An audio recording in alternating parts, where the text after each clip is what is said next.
जय hospital आता doctor अफसर शेख यांच्या मार्गदर्शनाखाली 6 मार्च पासून सुरू 24 तास वैद्यकीय सेवा, casualty, ICU, OT, general ward, special deluxe room, lab, x ray सह अन्य सुविधा उपलब्ध।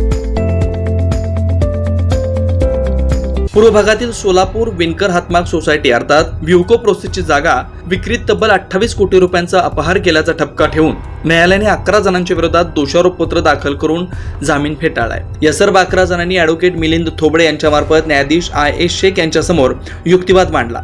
यावर जिल्हा सरकारी वकील प्रदीपसिंह राजपूत यांनी जोरदार आक्षेप नोंदवला। न्यायालयासमोर काही गंभीर बाबी मांडल्या। गुन्हा दाखल झाल्यापासून संचालक मंडळ फरार आहेत। या प्रकरणी पोलीस तपास करण्याची गरज आहे। आलेल्या रकमेचा विल्हेवाट चेअरमन व संचालक मंडळांनी कसा केला, या प्रकरणात कोणाकोणाचा हात आहे, तसेच या प्रकरणी महत्त्वाची कागदपत्रे जप्त करायची आहेत। जमीन विक्री प्रकरणात संचालकांनी संगनमत केलं।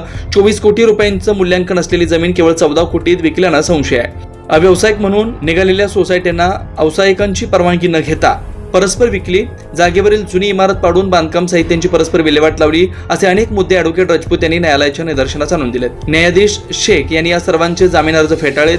आता सर्व संचालकांची धास्ती वाढली आहे।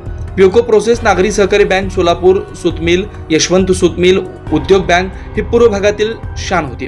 या ठिकाणी आलेल्या खावगिरी संचालकांमुळे एक संस्था आता बंद झाल्यात। यातील यशवंत सुतमिल, सोलापूर सुतमिल ही कवडीमोल किमतीत विकण्यात आली।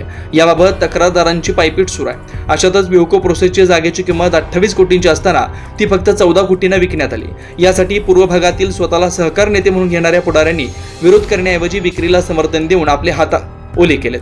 अशी कुजबूज पूर्व भागातील सहकार क्षेत्रात चर्चिली जाते।